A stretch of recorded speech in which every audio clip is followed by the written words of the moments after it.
Hi friends, welcome to Yadnya investment academy. So आज हम Bajaj finance का एक एनालिसिस करने वाले हैं। अब ये डिटेल्ड एनालिसिस है या शॉर्ट एनालिसिस है, ये आपको डिसाइड करना है, बट काफी इंपॉर्टेंट पैरामीटर्स पे इसको इसका एक एनालिसिस मैं आप लोगों के सामने प्रेजेंट करने वाला हूँ। I think it's an ongoing or sequel kind of video for Bajaj Finance. You people know that we are analyzing this particular company since very long. तो बहुत सारा आइडिया आप लोगों को पहले ही होगा, बट फिर भी एक बार फिर से एक छोटा सा एनालिसिस मैं आप लोगों के सामने यहाँ पे प्रेजेंट करने वाला हूँ। Q1 FY22 के रिजल्ट्स आउट हो चुके हैं। आई अंडरस्टैंड रिजल्ट्स आउट होके काफी समय जा चुका है, बट स्टॉक में कुछ ज्यादा मूवमेंट नहीं है। मतलब इनिशियल रिजल्ट्स के बाद थोड़ा सा अप मूव हुआ था, बट अभी वापस स्टॉक थोड़ा सा कंसोलिडेशन में है। तो ये नंबर एनालिसिस हो या बिजनेस एनालिसिस हो, इसका मैं आप लोगों के सामने प्रेजेंट करने वाला हूँ। सो जो एसेट्स अंडर मैनेजमेंट, मतलब जो एसेट्स क्या होते हैं किसी भी एनबीएफसी या बैंक के जो लोन्स दिए जाते हैं नॉर्मली, तो वो majority part of their asset is, so that is 1.59 lakh crore rupees का ये टोटल एयूएम है। अगर ईयर ऑन ईयर या क्वार्टर ऑन क्वार्टर हम ये बात करते हैं, तो यहाँ पे sequentially and year on year दोनों जगह पे 3.9 एंड 15% की ग्रोथ रिस्पेक्टिवली नजर आ रही है। So that's a positive sign. So वो जो क्रेडिट ग्रोथ है वो वापस काफी अच्छी नजर आ रही है। जहां पे last year was quite a tough year, तो वहां पे थोड़ी सी इंप्रूवमेंट वापस नजर आ रही है। So that's a positive sign. Interest income की अगर हम बात करेंगे, so that particular number is at 5,954 crore rupees. कितना? 5,954 करोड़ रुपीस।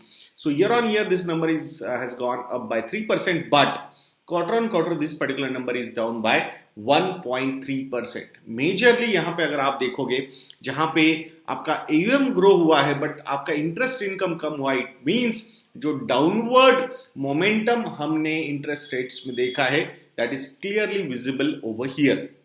क्योंकि आपने एयूएम की ग्रोथ 15% की देखी है year on year, but interest income की ग्रोथ हार्डली 3%। इट मींस कि वहां पे जो इंटरेस्ट कॉस्ट है या इंटरेस्ट इनकम इनका जो आता है, इंटरेस्ट जो चार्ज करते हैं ये लोन्स पे, वो यहाँ पे डिक्रीज हुआ है। तो इसका बेनिफिट डेफिनेटली उनको जो पैसा वो रेज करते हैं थ्रू डिपॉजिट्स और अदर लायबिलिटीज, वहां पे भी उनको कम इंटरेस्ट देना पड़ेगा।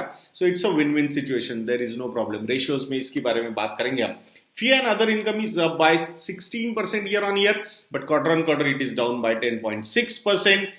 टोटल इनकम की अगर हम बात करेंगे तो ये काफी फ्लैट है। ईयर ऑन ईयर 1% की ग्रोथ है, but quarter on quarter it is down bye 1.6%।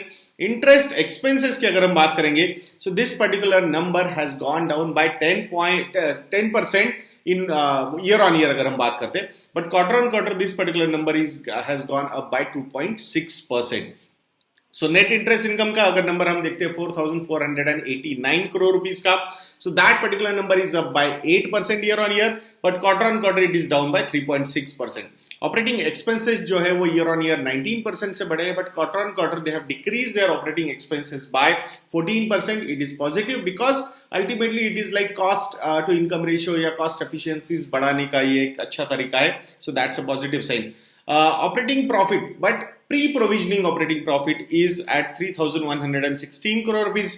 Year on year भी यहाँ पे 4% की ग्रोथ है and quarter on quarter also 2% की ग्रोथ है। सो यहाँ पे पॉजिटिविटी कंपनी ने मेंटेन की है। बट पीपीओपी में से क्या जाता है? वो जाता है लोन लॉसेस या फिर provisions. So this number has actually dented the profitability of the company. 1,750 crore rupees के provisions या फिर loan losses कंपनी ने यहाँ पे बुक किए हैं। So year on year this number is up by 4%, but quarter on quarter this number is up by 42%. Last quarter में उन्होंने हार्डली 1200 करोड़ रुपए के जो प्रोविजंस रखे थे, जो अभी बढ़ के 1750 करोड़ रुपीस हुए हैं।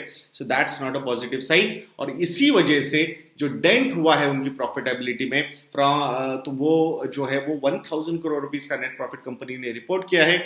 भले ही ईयर ऑन ईयर 4% से बढ़ा है, but quarter on quarter this particular number is down bye 25.6%। सो ये जो चीज है, सो ईयर ऑन ईयर भले ही वहां पे थोड़ी सी ईपीएस इंप्रूव हुआ होगा, but quarter on quarter this number has gone down drastically because of the provisions, additional जो 1750 करोड़ के प्रोविजंस उन्होंने किए हैं। Now let's move to the liability franchise of Bajaj Finance. तो ये जो एनबीएफसी है, इतनी बड़ी एनबीएफसी है, तो इसने जो डिपॉजिट बुक जो है अपनी बहुत ही बढ़िया तरीके से ग्रो की है। इन जून 2020 the deposit book was around 20,000 crore rupees and now it is almost 28,000 crore rupees. तो जो डिपेंडेंसी है बैंक्स पे लोन्स के लिए वो धीरे धीरे धीरे कंपनी कम करती हुई नजर आ रही है। What they are trying to do, retail deposits जो स्टिकी डिपॉजिट्स होते हैं एंड इंटरेस्ट रेट भी कम देना पड़ता है compare to a bank loan, तो वो पर्टिकुलर बुक वो अपना अभी बढ़ाने में बहुत ही फोकस तरीके से बजाज फाइनेंस काम कर रहा है। एवरीबडी नोज दैट बजाज जो एक ग्रुप है, ब्रांड है, बहुत स्ट्रांग है, तो वहां पे आई थिंक मुझे लगता है इन्वेस्टर्स के माइंड में भी, मतलब डिपॉजिटर्स के माइंड में काफी अच्छा इमेज है and that is helping the company to reduce the cost also. यहाँ पे जो डिपॉजिट्स का टोटल कंट्रीब्यूशन है of the total liability book is around 21%। कितना? 21%। और इसमें जो टोटल डिपॉजिट्स है 28,000 करोड़ रुपए के, उसमें retail deposits, individual deposits are 77% and corporate deposits are 23%। तो यहाँ पे भी वो रिटेल पे सबसे ज्यादा फोकस कर रहे हैं, बिकॉज कॉर्पोरेट्स में से अगर मैच्योरिटी आ गई और उन्होंने एकदम से बल्क में पैसा निकाल लिया तो definitely there could be some problems. तो वहां पे वो डिपेंडेंसी कॉर्पोरेट्स पे रखना ही नहीं चाहते। Consistently since last June till this June, they have increased the deposit share of retail depositors from 70% to 77%. I will not be surprised in coming quarters it may cross 80 or 85% also. That's what the company is currently focusing on, which we can see now. So I think year on year ये जो deposit book है वो almost 39% से company ने grow की है। So it shows that कि जो लायबिलिटी फ्रेंचाइज है वो बहुत ही बढ़िया तरीके से कंपनी यहाँ पे डेवलप करती हुई नजर आ रही है। Now the most important thing of Bajaj finance that is there customer franchise. अभी अगर आप बात करोगे तो मोर देन 5 करोड़, कितने? मोर देन 5 करोड़ उनके कस्टमर्स है और इस क्वार्टर में उन्होंने अराउंड 18.8 लाख कस्टमर्स ऐड किए हैं। लास्ट क्वार्टर में 2.26 मिलियन यानी कि 22.6 लाख कस्टमर्स ऐड किए थे। उसके पहले भी ऑलमोस्ट 22 लाख कस्टमर्स उन्होंने ऐड किए थे इन वन क्वार्टर। अब कंपेयर टू लास्ट क्वार्टर यहाँ पे नंबर डिक्रीज हुआ है, majorly because of the second Covid wave, जहां पे अच्छा खासा हैम्पर हुआ ये सारी चीजें। सो मुझे ऐसा लगता है कि 5 करोड़ कस्टमर्स आपके पास है। कितने? 5 crore customers. And the best part कि जो क्रॉस सेलिंग होती है कंपनी की वो करंटली 54.4% की है। मतलब 5 करोड़ में से 54.4% कस्टमर्स को क्रॉस सेल हो, कोई ना कोई दूसरा यूज या प्रोडक्ट वो सेल करते हैं या फिर लोन्स देते हैं या उनके थ्रू ट्रांजैक्शंस होते हैं। This is a big number. If I am not wrong, this particular cross-selling number was at around 60 to 65% also pre-COVID में जो सारी चीजें नॉर्मल हो चल रही थी। So this is the strength of the company. Consistently they are adding new customers और उन customers में से अभी अगर हम बात करेंगे तो around 54 to 55% customers are repeat customers. Cross sell की अपॉर्चुनिटी है यहाँ पे and this is the strength of Bajaj Finance. इतना बड़ा कस्टमर बेस, आपका एंगेजिंग कस्टमर बेस है and that's what they are focusing on now on. तो यहाँ जैसे कुछ नए अपॉर्चुनिटीज भी कंपनी को प्रेजेंट हो सकते हैं और ये कस्टमर जो एग्जिस्टिंग कस्टमर से वो ऑन बोर्ड भी आ सकते हैं। अब जैसे कंपनी ने 1 जुलाई 2021 को वॉलेट बिजनेस लॉन्च किया है, तो उस वॉलेट बिजनेस में 18 दिन में उन्होंने क्लोज टू 3.2 लाख कस्टमर्स को ऑन बोर्ड किया and what they are targeting कि बाय FY22 यानी कि मार्च 2022 तक they want to have approximately 50 lakh customers, 50 lakh customers or users on board for their wallet business. This shows कि cross selling में आप कुछ नया चीज लॉन्च करते हैं और वहां पे एग्जिस्टिंग कस्टमर्स अगर आने शुरू हो जाते हैं तो आपके लिए एक बहुत ही बढ़िया अपॉर्चुनिटी क्रिएट होती है। What these tech fintech companies are doing, they are doing the same thing कि भाई कस्टमर्स को ऑनबोर्ड करो and then launch something new and फिर वो कस्टमर्स आने शुरू हो जाते हैं। So this is a kind of operating leverage कि जहां पे आपको नया कस्टमर लाने के लिए पैसा खर्च नहीं करना पड़ रहा है और एग्जिस्टिंग कस्टमर्स आपको बिजनेस देते जा रहे हो। आई एम नॉट सेइंग कि they are not banking on new customers acquisitions, definitely there is one team which is working on that particular front, but the other team which is engaging the existing customers and increasing the business with them, that's a big positive. So ये हमने हमेशा याद रखना चाहिए. और अगर हमें लग रहा है कि भाई ये ट्रेडिशनल एनबीएफसीज की तरह ही बिजनेस यहां पे करना चाहते हैं, तो no, they are also looking to be a fintech kind of companies. What I have heard, they have hired so many IIT engineers for these kind of projects. So definitely it's not that कि हम ऐसा बोलेंगे कि नहीं, fintech companies are only doing innovations. These companies with traditional business models, with good cash flows, no requirement of foreign funds, they are also doing these things. So we should be. Reliance क्या कर रहा है? I think they are using the cash cows properly to create these kind of ecosystems, and that's what Bajaj Finance is also trying to do. They are also going to enter into payment aggregator business and Bharat Bill Pay operating unit. So वहाँ पे I think उन्होंने already board ने approval दे दिया. RBI को शायद वो जल्द ही मतलब एप्लीकेशन दे सकते हैं. So let's see, I think hopefully RBI भी उनको वहां पे परमिशन दे देगा. नाउ अगर कॉस्ट ऑफ फंड्स की बात करेंगे तो कंसिस्टेंटली कॉस्ट ऑफ फंड्स यहाँ पे नीचे जा रहे हैं. So from 9.87% in March 2015 to now the cost of funds are at 7.11%.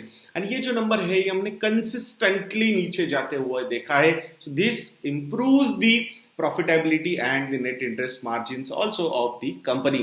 अगर ये जो decline of funds ये majorly क्यों हो रहा है? Because जो कंपनी है वो जो डिपेंडेंस है वो डिपॉजिटर्स पे ज्यादा, डिपॉजिट्स, रिटेल डिपॉजिट्स पे ज्यादा फोकस कर रही है, और जो लोन्स है, बैंक लोन्स है जो हाई रेट ऑफ इंटरेस्ट के है, तो वो कम करते जा रही है. अभी भी बैंक ने अराउंड 5,600 करोड़ रुपीस के bank loans, various loans bank के जो थे वो क्लोज किए हैं. दिस शोज दैट, और इसी वजह से जो लिक्विडिटी बफर है कंपनी का, वो जो लास्ट ईयर अराउंड 19-20% था वो अभी 8% पे आ गया है. उस वक्त उन्होंने लिक्विडिटी बफर रखा था because they did not have any idea कि क्या होने वाला है कोविड की वजह से, एंड दैट्स व्हाई जो वॉर चेस्ट लगता है, लिक्विडिटी लगता है, वो उन्होंने रेडी वहां पे रखा था.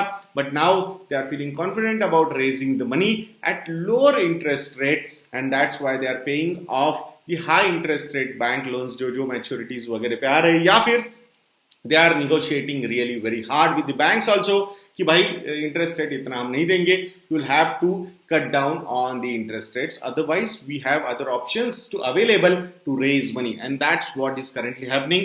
और ऐसी स्ट्रॉन्ग कंपनीज को, बैंक्स को भी चाहिए होता है कि भाई नहीं ठीक है, इनको हम लोन देने में हमें कोई प्रॉब्लम होना नहीं चाहिए. सो यहाँ आई थिंक जो ट्रेडिशनल अगर हम एसेट लोन बुक की बात करेंगे तो उसका परसेंटेज कैसे, इसके बारे में हम देखते हैं. तो बजाज फाइनेंस का जो स्टैंड अलोन बिजनेस के बारे में बात करेंगे तो B2C जो बिजनेस है, कंज्यूमर इलेक्ट्रॉनिक्स या फिर कंज्यूमर प्रोडक्ट्स का, that is contributing around 25.2% to the AUM. Rural sales finance 2.4%, rural B2C 10.5%, SME lending around 17%, commercial lending 7.5%, loan against securities 5.1%. This is one segment which is going to grow very good because of the kind of participation in securities market currently going on. So that is also going to help the company. IPO financing की अगर हम बात करते हैं तो 2.5% का assets under management are from IPO financing. Mortgage around 10.9%, auto finance 9.5%. This is a pain point. Double digit में NPS गए हैं auto finance में, but dependency on auto finance is quite limited, less than 10%. So I think company will handle this situation quite comfortably, and sales finance around 9.3%. तो ये जो AUM mix का standalone basis पे अगर हम percentage terms में ये देखेंगे, so this is the mix currently they are having. Now की रेशियोज के बारे में अगर हम बात करते हैं तो नेट इंटरेस्ट मार्जिन जो है कंपनी का currently is at 9.5%. So definitely I think थोड़े से हाई इंटरेस्ट लोन्स कंपनी बहुत ज्यादा देती है बिकॉज फास्ट लोन्स होते हैं ना, तो मतलब इन अ वे अनसिक्योर्ड काइंड ऑफ लेंडिंग काफी ज्यादा होती है. बट जो उनकी जो मेथड्स है टू लेंड, आई थिंक वहां पे क्रेडिट एनालिसिस काफी अच्छा है, and that's why the NPAs are under control. I'll tell you the numbers. Cost to income ratio is at 30.6%, which is quite good. और ये अभी लास्ट क्वार्टर से नीचे आया है. The best numbers were between 25 to 27% also at some point of time. Return on asset की अगर हम बात करेंगे, so this particular number is at 2.7%. Capital adequacy ratio is at 28.6%. So company is ready for any kind of volatility or problems arising out of third wave also, I think the war chest capital adequacy ratio is really very good. Now asset quality के बारे में बात करेंगे तो definitely quarter on quarter the number has depreciated a lot from 1.79% to 2.96%, which was expected because ultimately ये जो second COVID wave है यहाँ पे unsecured kind of lending पे थोड़ा सा ज्यादा impact हुआ है, there is no doubt, but I still feel the numbers are quite under control looking at the capital position of the company. So 2.96% का जो है वो ग्रॉस एनपीए है, net NPA is at 1.46% and provision coverage ratio is at 51%. I still feel company is comfortable looking at the provisions company's has made its. ऐसा है क्या कि company और ज्यादा प्रोविजन नहीं कर सकती थी, but they might be confident that they will recover what ever assets, non performing assets they have. तो आई थिंक एक अच्छी खासी रिकवरी वहां पे वो कर पाएंगे, and that's why the provision coverage ratio is at 51%. Obviously ये जितना ज्यादा हो उतना अच्छा होगा, but sometimes company takes a business call कि वहां पे if they are in a position to collect the money properly, so provisions मतलब वो लोन्स अभी इतने हाई स्ट्रेस नहीं हुए कि जहां पे कुछ एक्सपेक्टेशन ही नहीं रखनी चाहिए और कंप्लीटली पैसा गया ही. So that's not the case. So let's see कैसी चीजें होती है. So overall I think premium valuations पे ये stock trade करता है. Looking at the growth opportunities and the new businesses they can enter, तो ये भी एक फैक्टर होता है इन कंपनीज में. तो अगर आप फिनटेक कंपनीज को एनालाइज कर रहे हो जो अभी आने वाले समय में काफी ज्यादा लिस्टिंग हो सकते हैं, वहां पे a company which has already a good performance, business performance, existing businesses, and plus they are also ready to enter into the new horizons. So मुझे लगता है काफी इंटरेस्टिंग चीज है, तो इसको आपके रडार पे रखने में कोई हर्ज नहीं होना चाहिए. और मैं आशा करता हूँ दोस्तों कि आपको ये वीडियो अच्छा लगा होगा, एंड आप हमारे एग्जिस्टिंग स्टॉकोमीटर प्लस के सब्सक्राइबर्स हो. If you want to upgrade your subscriptions to model portfolios, you can contact our relationship cell. You will get good discounts on our model portfolio subscription also. मैं आशा करूंगा आप जरूर investindia.in को visit करके ये सब्सक्रिप्शंस लोगे. और नेक्स्ट वीडियो तक के लिए मुझे आके दीजिए. जय हिंद.